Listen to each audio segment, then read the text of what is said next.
নমস্কার, good morning, সুপ্রভাত। নিশ্চয় সবাই ভালো রয়েছেন বন্ধুরা। আজকে একটা গুরুত্বপূর্ণ বিষয় আপনাদের সঙ্গে আলোচনা করব। আপনারা নিশ্চয়ই বুঝে গেছেন যে প্রবীণ শিক্ষকদের জীবনে একটা সংকটময় অধ্যায় শুরু হয়েছে। আর এই সংকটময় অধ্যায়টার সূচনা করেছে দেশের সর্বোচ্চ আদালত, সুপ্রিম কোর্ট।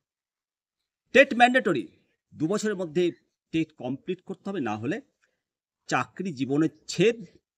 রাজ্য সরকারের মন মতো অবসরকালীন সুযোগ সুবিধাটা পেয়ে যাবেন। আচ্ছা বলুন তো, আর শিক্ষকতা কি শুধুই একটা পেশা? এটা কি একটা ট্রেড? বিশেষত ভারতবর্ষে শিক্ষা কোনো পেশা নয়। শিক্ষকতা এই দুটির গুরুত্ব কিন্তু অপরিসীম। শিক্ষকতা একটা জীবনধারা, একটা গতিশীল নদীর ন্যায়। শিক্ষকতা একটা সাধনা। বিশেষত প্রাথমিক স্কুলের শিক্ষকগণ একেবারে প্রথম সারির সৈনিক। একজন শিক্ষকের হাত ধরেই সেই ছোট্ট শিশুটা জীবনের প্রথম অধ্যায় শুরু করে। কিন্তু সম্প্রতি দেশের সর্বোচ্চ আদালত মহামান্য সুপ্রিম কোর্টের নির্দেশ ঘোষণা যে কর্মরত সমস্ত শিক্ষককে ২ বছরের মধ্যে টেট বাধ্যতামূলক। তখনই সেই দীর্ঘ সাধনার মাঝে একটা অনিশ্চয়তার কালো মেঘ আকাশে দেখা যাচ্ছে। একটা অনিশ্চয়তার ছায়া নেমে এলো সবার মধ্যে, বিশেষত বরিষ্ঠ শিক্ষকগণের মধ্যে। সুপ্রিম কোর্টের স্পষ্ট যুক্তি, শিক্ষার মান উন্নয়নের জন্য যোগ্যতার পরীক্ষার মাধ্যমে শিক্ষক নির্বাচন অত্যন্ত প্রয়োজনীয়। একথা অস্বীকার করা যায় না যে ভবিষ্যৎ প্রজন্মের মান সম্পন্ন শিক্ষা নিশ্চিত করতে দক্ষ এবং প্রশিক্ষিত শিক্ষক অপরিহার্য। কিন্তু প্রশ্ন ওঠে, যারা দীর্ঘ ২০ বছর, ২৫ বছর আর ৩০ বছর ধরে ছাত্রছাত্রীদের মানুষ করে তুলছেন, যাদের হাতে হাজার হাজার শিশুর ভবিষ্যৎ গড়ে উঠেছে, যারা সমাজে প্রতিষ্ঠিত, এখনো জীবনের শেষ প্রান্তে এসে আবার তারাই পরীক্ষায় বসবেন। যাদের আর চাকরি ৬ বছর, ৭ বছর, ৮ বছর, খুব টেনে ১০ বছর, আবার তাদেরকে পরীক্ষার বেঞ্চে বসানো ন্যায়সঙ্গত কি? আজকে দেশে নানা প্রান্তে হাজার হাজার শিক্ষক শিক্ষিকা আছেন, যারা একেবারে জীবনের শেষ প্রান্তে, শেষ পথে এসেছে।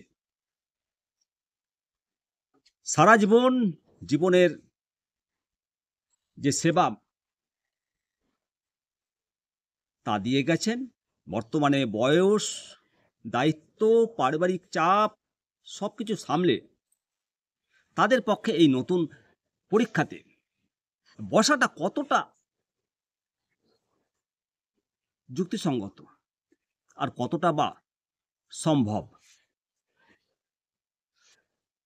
এটা বলতেই হয়। এটা কি সম্ভব? পারবেন?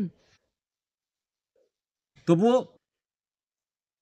সমস্ত বরিষ্ঠ শিক্ষক মণ্ডলী রাষ্ট্রের আইনকে শ্রদ্ধা করে এই নতুন বাস্তবতার মুখোমুখি হচ্ছেন। তারা কেউ কেউ নীরবে নীরবে প্রস্তুতি নিচ্ছেন, কেউ বা মানসিকভাবে তারা ভেঙে পড়েছেন।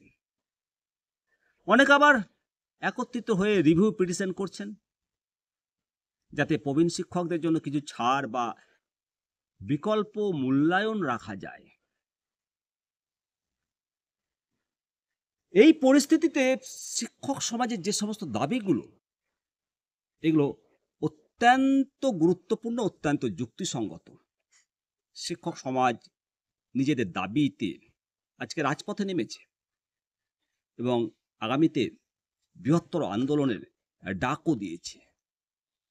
শিক্ষকদের যে দাবি শিক্ষার মান রক্ষা করতে হবে, কিন্তু মানবিকতা বজায় রাখতে হবে, মানবিক দৃষ্টিভঙ্গিও বজায় রাখতে হবে। যারা দীর্ঘদিন ধরে সফলভাবে শিক্ষকতা করছেন তাদের অভিজ্ঞতাকে সম্মান জানাতে হবে,